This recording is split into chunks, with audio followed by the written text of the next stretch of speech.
streaming.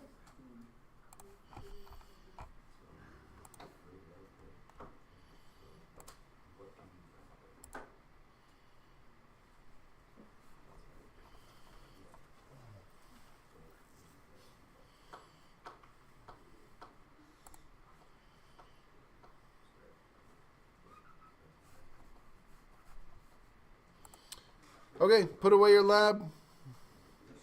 Pull out your notes. Put away your lab. Pull out your notes.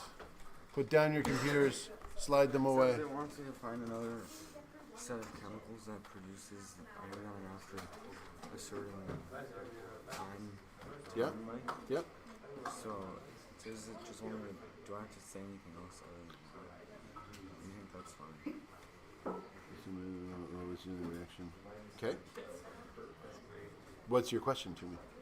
Is that all I need to do for the follow-up question? The oncology products amplify the rate of metabolic calories.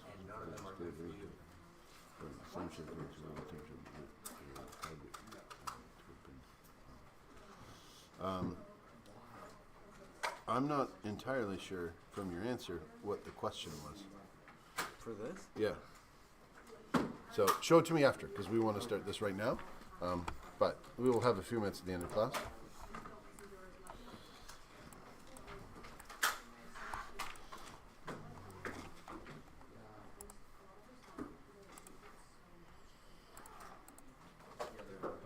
How many sig figs is it rate? Depends on what you're starting with. So if it's 10.0 seconds, that would be 3. And then we go 1 over, you take it to 3.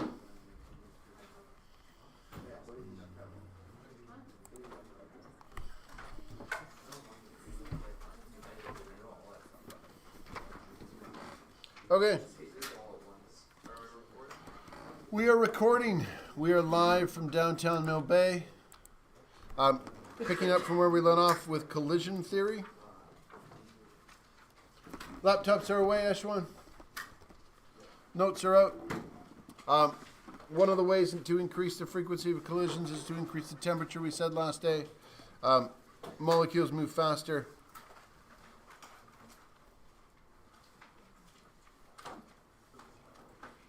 Hit more often.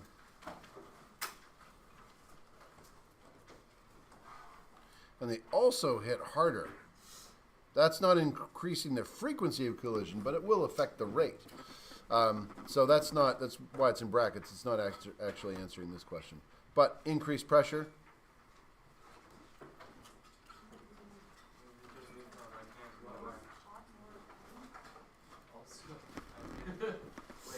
What? You can't read that? I'm going to embarrass you by recognizing the handwriting.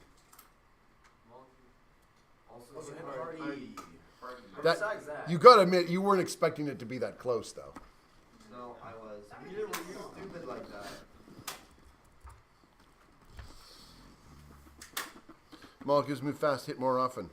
So why would increasing the pressure increase the frequency of collisions?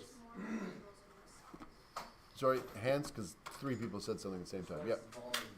Less volume. So? Therefore, there's less space for them to move around, so they're going to hit each other. Nice. Each other more. Because there's no space to run in. Less volume, less space to move around, hit each other more often.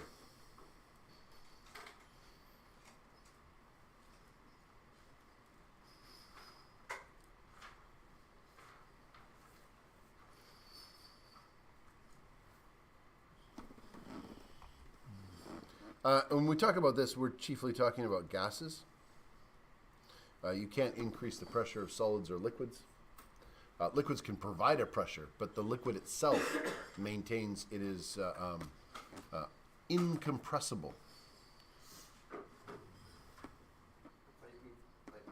if you go deeper down in the ocean, the water's more compressive. There's more weight on top of you, so you were experiencing more pressure. But isn't the water? But the water's not more. Together? But the water's not squished closer together, or at least not appreciably. If it was pushed closer together, it would be like weird to move around it. Yeah, and like if you brought a liter of like if you took a liter of water from down in the ocean and you brought it up to the surface, then it would be more than a liter. That doesn't really happen to any appreciable amount with liquids. It's very difficult to compress a liquid. Now, if someone went and measured the water in the bottom, they said actually it increases by 1.02% or something like, and so a little bit bigger. I wouldn't, sure, but in general, water doesn't compress, solid doesn't compress, but gases compress a lot. And the amount of pressure you'd require to get a liquid together, essentially you're making a solid. Why don't liquids? Because if you put a liquid under enough pressure, it becomes a solid. That's the next phase. Yep. Yeah. And then it would react even slower. Now this last one, catalyst often works by not increasing collisions, but by forcing, I think I've mentioned this one, orientation.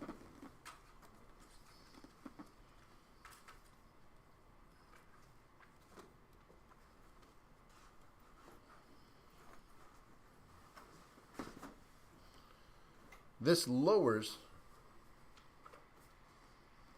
what's the energy required to start a reaction? Yeah.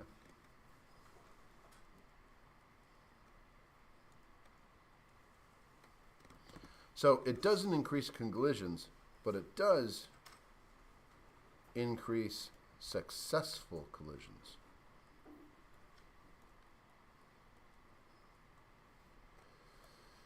And I mention that because that is a distinction that we sometimes use, because these also make more successful collisions, but they do so by just having more collisions.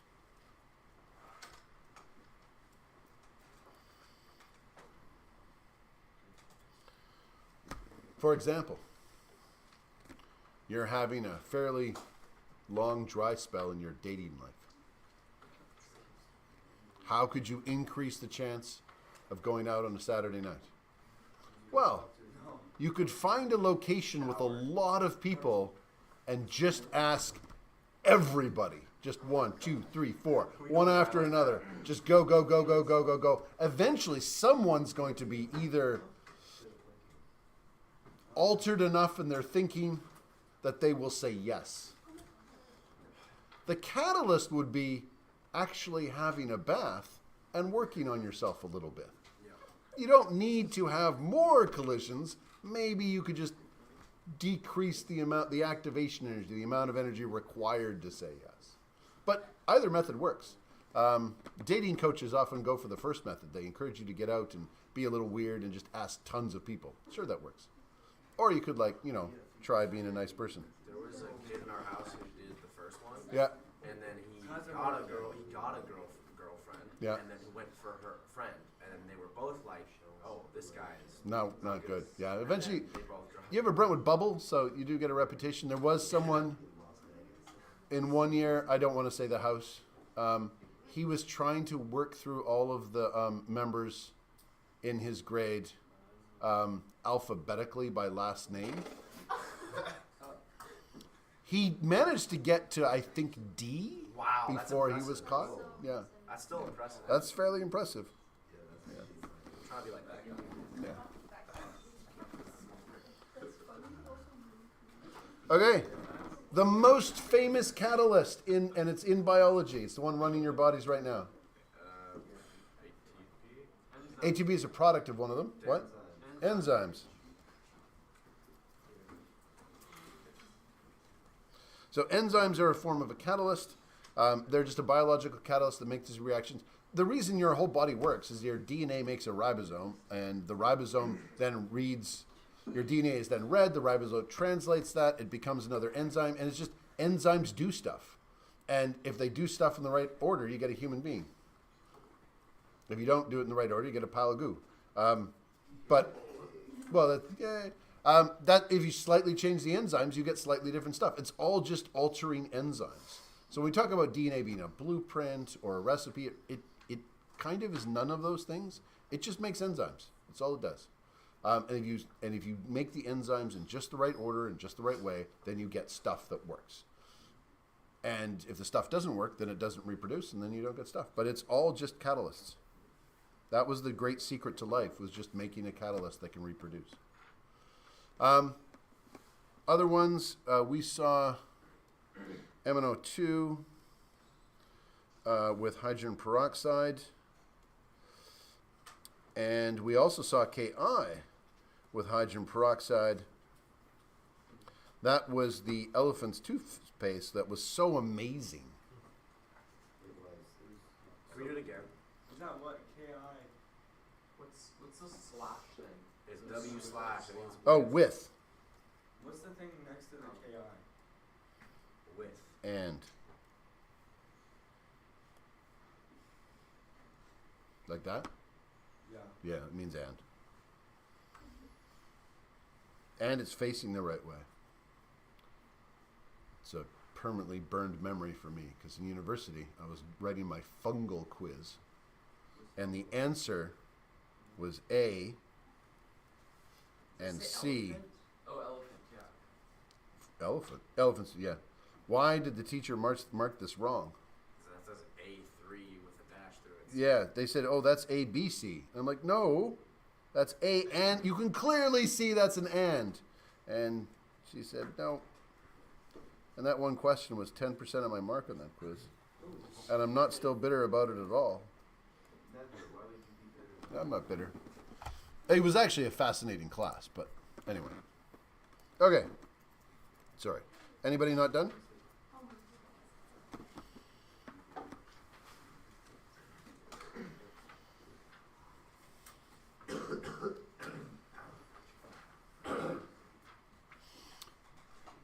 Well, the last people are getting that down. On Friday, when some of you bring your parents, you will be doing another lab. I will not be Oh, is here. that Not big Elvin one that we toothpaste. last summer? It's I the will not little be- bag one. I love that one for the parents because it like Again? glistens. The grade 12 version is that you're going to be expected to change the rate of the reaction and show your parents. I will not be here, so. Yes? What does the MnO2 I'm not here. What? what does that mean? Like MnO2 with H2O2? Oh, I showed you this reaction in class. I put a black powder in this and we popped hydrogen. We made it reignite a splint and gave it off oxygen. Hydrogen peroxide. Wait, how does it react like relate to catalyst? Because that's the catalyst for this reaction. Which one? This one, right here. Oh, the O2. Yeah, Oh, yeah. okay. Because MnO2 and Ki are not in this reaction, but it spontaneously generates bubbles of O2. And I made it go really fast, once with manganese dioxide, and the second time in elephant's toothpaste with potassium iodide. I'm lost. Were you here last day when I did elephant's toothpaste? Yeah. And I put a dropper full of stuff in? Yeah. That was this. Oh. It was doing this reaction. Oh, okay. And it's an example of a catalyst, because do you see Ki in this? No. No, so it didn't react. It just forced the hydrogen peroxide molecules into a correct orientation so that they spontaneously broke apart into water and oxygen. Okay, so Ki is the catalyst. Is a catalyst, yeah. So it's example of catalyst. Good? Excellent. For this one, I've given you starting and ending places. We're now going to put numbers in it. I want you to draw the energy of activation to be plus 30 kilojoules,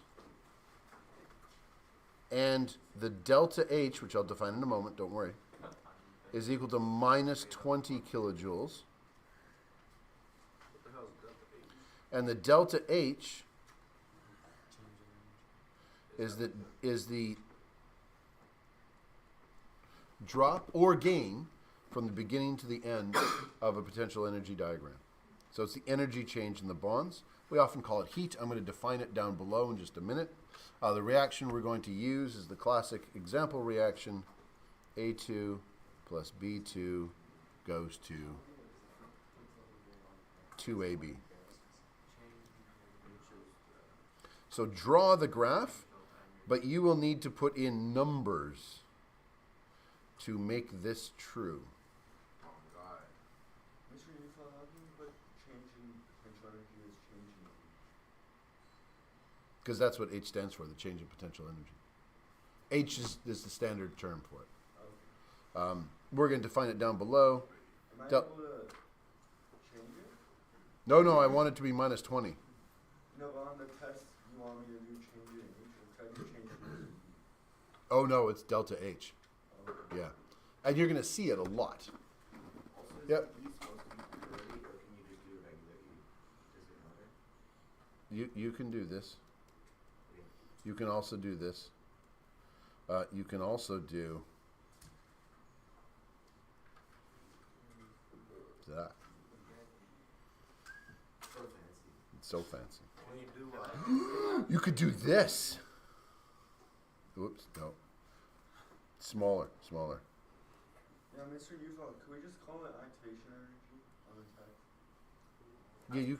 That is what it is. fancy one at the bottom. What if we don't like writing those special EA? Just regular. That's just what it stands for.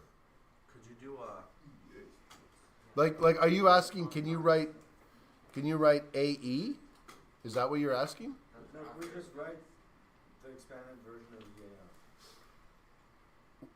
What- Just the words activation. You want to write out activation energy? Yeah, can we actually just I'm not going to mark you wrong if you write out the activation energy is. That's fine.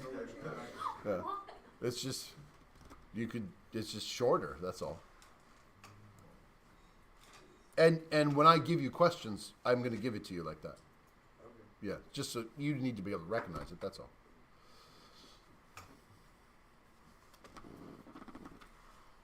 Okay. If I make this 0, I'm going to make this 20. You can actually have made it a variety of different things. As long as the one up here, what does this one have to be if I make that one 20? 40. Because the delta H was minus 20, so that would make that one 30 there. And now I need to have an EA of plus 30. So 40, 50, 60, 70. If you started at a different amount, you just have to make sure that yours are up to there. That would come out to somewhere there. So I'll draw my line. Up and then down. It's a terrible curve. Oh, that's better.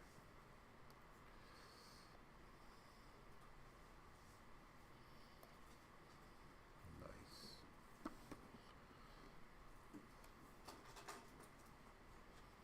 So this distance is our energy of activation, which is given up here.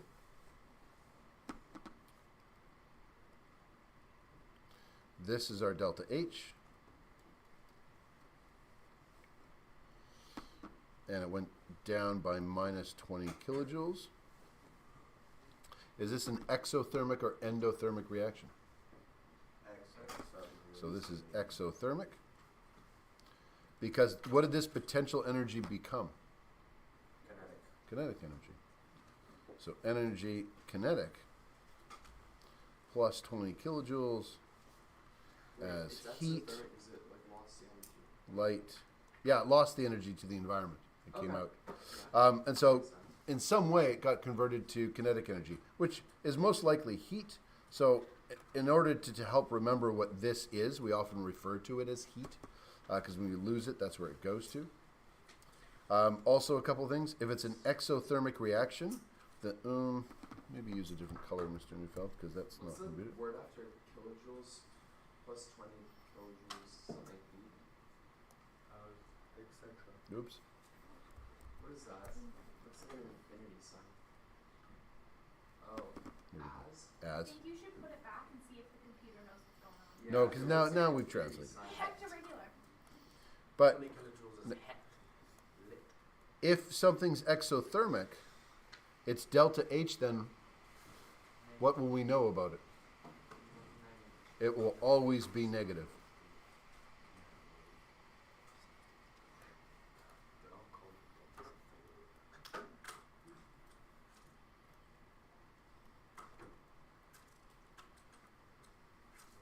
So if it's exothermic, it is always negative because it's always dropping in energy and leaving some energy behind.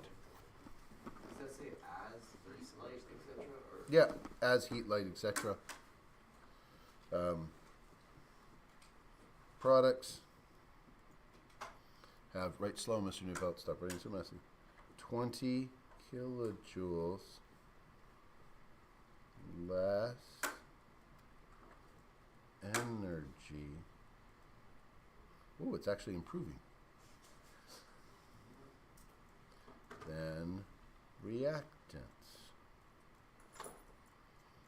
Who knew I could get better? Ask us to do one of these on a test. Do you want us to put like the products and the reactants on the graph? Oh, you don't have to. But if I was to, then you'd put A2 plus B2 here. What would go there? 2AB. 2AB. But do you then, need us- do you need us to put the one on the top? And, like, right, so the next question was, sometimes I'll ask you, what's at the top? A2, B2. A2, B2.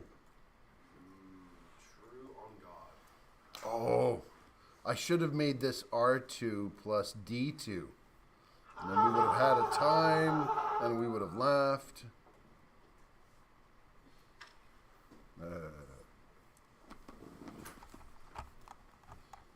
So our brand new term, delta H. This is one of the fundamental forces in the universe. It refers to a change in enthalpy. Enthalpy you can think of as heat.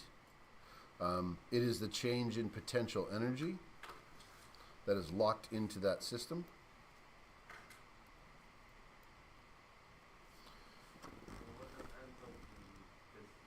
Yeah. So, what's entropy? Oh, we're going to do that as well, yeah. Is entropy time? Entropy determines the arrow of time. Because time has an arrow. The only reason we know time has an arrow is because of entropy. Things get more random over time. And we can't make it go the other way. Although theoretically, there's no reason why we can't. We just don't. Things aren't getting more random, they're getting more common, aren't they? Things are getting more random all the time. Because they're becoming more and more the same. That's another way of putting it. Sure, yeah. Everything will eventually just be The heat death. The heat death of the universe, yeah. Yeah. Yeah. Although, I mean, there's other forces. So gravity draws things together. They react, they fuse, creates lots of energy. That gets used up, explodes, scatters across the universe, falls back together, makes a new... But eventually that process is going to run out of energy. When it runs out of energy, there's just entropy left. eventually energy will just be so evenly spread out that Yeah, yeah. Before that happens, because the universe is expanding, there will be a time in which our galaxy or our sun will not be able to see any other galaxies. They'll be so far apart that even if a species evolved at that time, that it would not know the rest of the universe existed. It would only know its own galaxy because no light would reach them.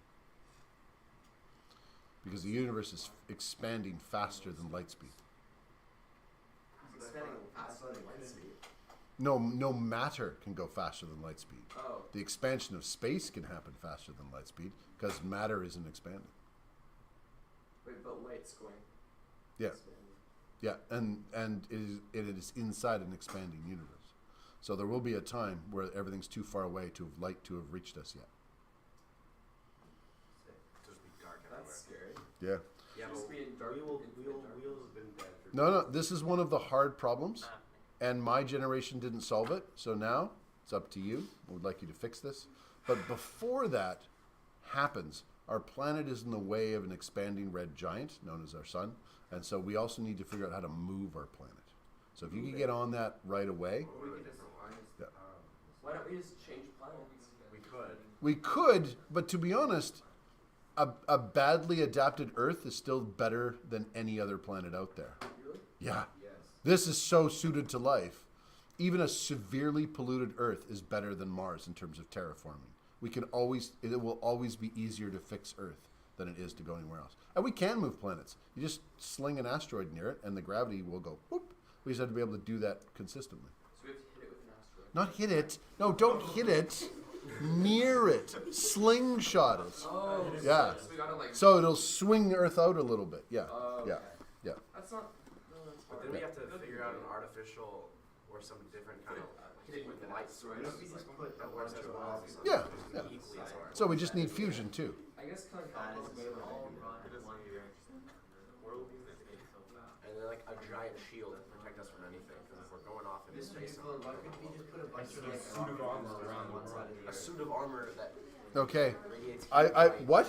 Like, why couldn't we just put a bunch of rocket boosters on like one side of the Earth and then just You could. The amount of energy that would require would be huge. It'd probably be easier just to sling the asteroid around and put the rocket boosters on the asteroid to keep doing it. It would take an amazing amount of energy. We could also just go out to the Kuiper Belt and just fire asteroids at Earth from there, take less energy. And as they move past the Earth and do the slingshot, it would also move. Every time we, as a planet, slingshot a spacecraft to another planet, Earth loses energy and it moves its orbit a little bit. But the spacecraft are so small, it's not an appreciable difference. You do it with a large enough mass, we can move planets. You just need to be able to get the tech to be able to do that a little better. Okay, next one. Sorry, did you have a question, Chloe? Okay. For this one, I want you to make it just based on, we're going to do endothermic as a thing in a moment, but you did the last one, so I think you could probably do one. Make it endothermic. Make the energy of activation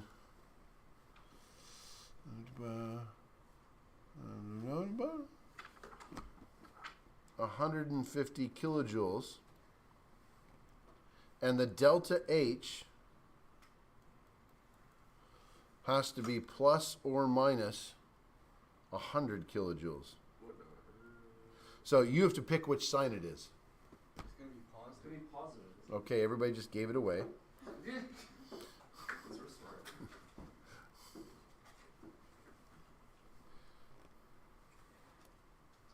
What would we write on the bottom? Time. Alright. No. Re- Reaction coordinate. reaction coordinate.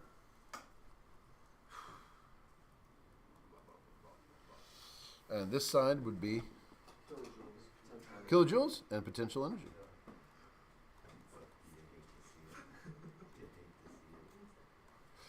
And if you write kilojoules here, you don't have to write it beside each number. You can just start wherever you want.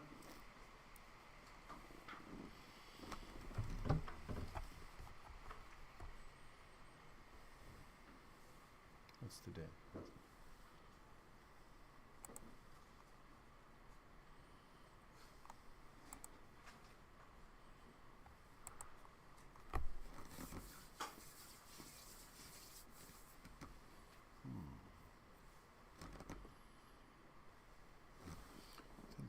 What time is this class end? Class is over in 7 minutes. So we got 7 minutes.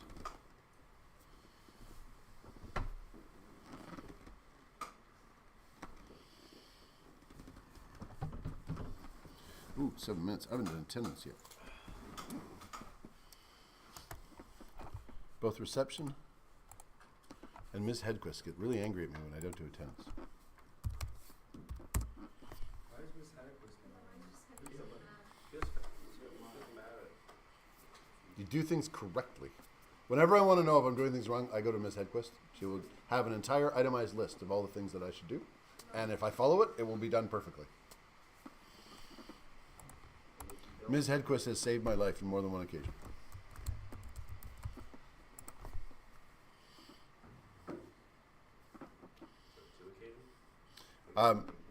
To be clear, too, I once marked a student as here at the beginning of the year who had actually escaped to Vancouver. What? Yeah. Like it was the beginning of the year and they just left at 4 a.m. I marked them as present in the first block because I thought someone said, here. maybe that's fair though, like So I need to pay more attention to Ms. Hedquist. Chloe, Martin, Luca, Felix, Nicholas, Taylor, Eric, N.A., Eshwan, Luce. Oh, Sophia's not here. Pardon? This school is weak. No. We're being recorded. Teddy, Dylan, Sabine, Inara, James. It is the requirement of the school, as a requirement for the province of British Columbia, to have a correct attendance taken every day, and know what students are in. Now, we're a boarding school, so we know where most of you live and go to sleep at night, and the other ones, we have your address and we can hunt you down. It's a little creepy. So did you get in trouble? So, in, say, a public school, if I didn't take attendance right away, a member of the office would come and demand attendance within the first 15 minutes of class. I remember that. Yeah. I remember that in Yeah. elementary school. Whereas here, people just go, why didn't you take attendance? And I go, sorry. And then they go, okay. But as a house parent, if a student's missing, I need all that attendance done. When was the last time someone saw them alive? We had a student, he became a BFA here. His name was Jordan Willie. I think he wouldn't be in any of your living memory as a BFA. One of his hand-me-downs is still in Privet, actually. But he was, as a student, just decided to go across the road and he was mountain biking. And then he went down the ditch and his head hit a tree. He wasn't wearing a helmet and he was knocked unconscious. And he was caught by attendance data because someone was like, he's not in class. And then they email the house parents and then go through other things. And so we don't do attendance like to check on whether or not you're like in your house and you're sick or something. We're doing attendance because very occasionally somebody is badly injured. And all the stories we say, like, you could be, kidnapped by drug dealers. Well, probably not that. But you could be dead in a ditch somewhere. And we would like to get to you before you're all the way dead and maybe, like, help you. We found attendance data. We started looking for him. And so I sent out a text to, like, all the Privet boys. And someone saw him in the ditch. Pardon? No, they saw him in a ditch, and then a passerby, like just a member of the community, was there. They called 911, and a 911 came. I think Mr. Snow ended up walking up there because, of course, he would. He'd be around, and was there walking his dog, and then he got loaded on the ambulance and taken away. Yeah. Was he okay? Oh yeah, he came back. Well, he came back as a BFA. I let you to judge whether or not that's a good choice. Damn. We work the BFAs way too hard. From mountain biking. What? We didn't escape school. He didn't escape. No. This is This is during his free time. He went mountain You got biking. He got injured in hurt. the head. yeah, and then he missed his fine art. So not only academic attendance, this is fine art attendance.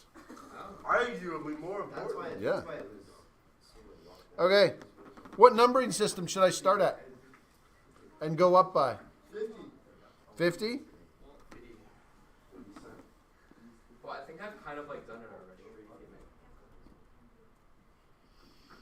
No, this is to check your own. So if I go up by 50, oh, this is going to make for a very... That's up by 100. Wait, Oh, hold it. I can't count. You gotta spread them out a bit more.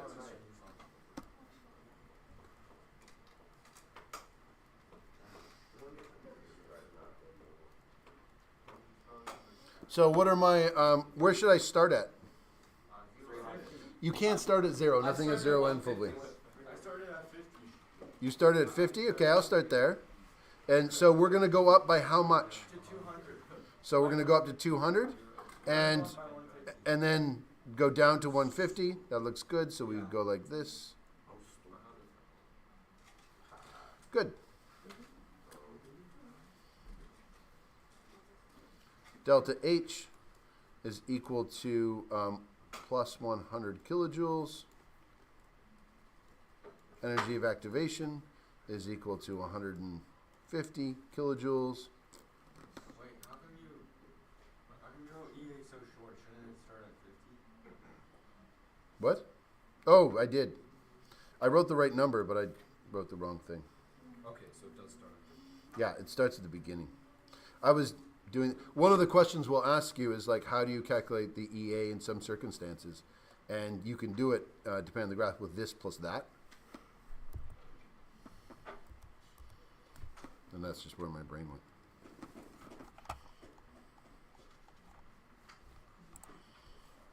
Excellent. Anything else we can say about? No, let's do another one. Ooh. Endothermic. Delta H is equal to plus 10 kilojoules. EA is equal to 6. Oh. Unfortunately. I was going to make that your ticket out the door, but the bell